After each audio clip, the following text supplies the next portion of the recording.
పవన్ కళ్యాణ్ గారిని సింగిల్ గా పోటీ చేస్తే ఆంధ్రప్రదేశ్ ప్రజలే నమ్మలేదు. అలాంటిది తెలంగాణ ప్రజలు ఎలా నమ్ముతారు? అసలే తెలంగాణలో పోరాటాలు ఎక్కువ. తెలంగాణకు సమస్య వచ్చిందంటే తమ అస్తిత్వం పైన దాడి జరిగితే ఎంత పెద్ద ఉద్యమానికైనా సిద్ధంగా ఉంటారు. అలాంటిది తెలంగాణ రాష్ట్రం ఏర్పడినప్పుడు 11 రోజులు అన్నం తినలేదు అని చెప్పిన పవన్ కళ్యాణ్ గారిని తెలంగాణ ప్రజలు ఎలా స్వాగతిస్తారు? పవన్ కళ్యాణ్ గారిలో ఉన్న పెద్ద మైనస్ అతని నిలకడలేని మాటలు. నేను కులాలను పట్టించుకోను అంటాడు.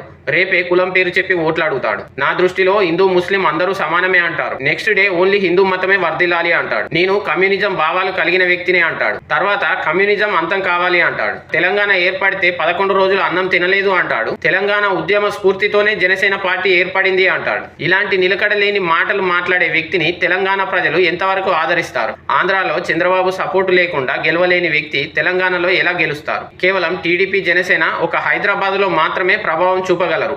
అది కూడా ఆంధ్ర సిటీలర్లో ఉన్నారు కాబట్టి. పవన్ కళ్యాణ్ తెలంగాణలో ఎందుకు రాజకీయాలు చేయాలనుకుంటున్నాడు? హైదరాబాద్లో ఉన్న ఆంధ్ర సిటీలర్లను నమ్ముకోనా, లేకపోతే సినిమా పరంగా తనకున్న ఇమేజ్ వల్ల తెలంగాణ ప్రజలు ఓట్లు వేస్తారని?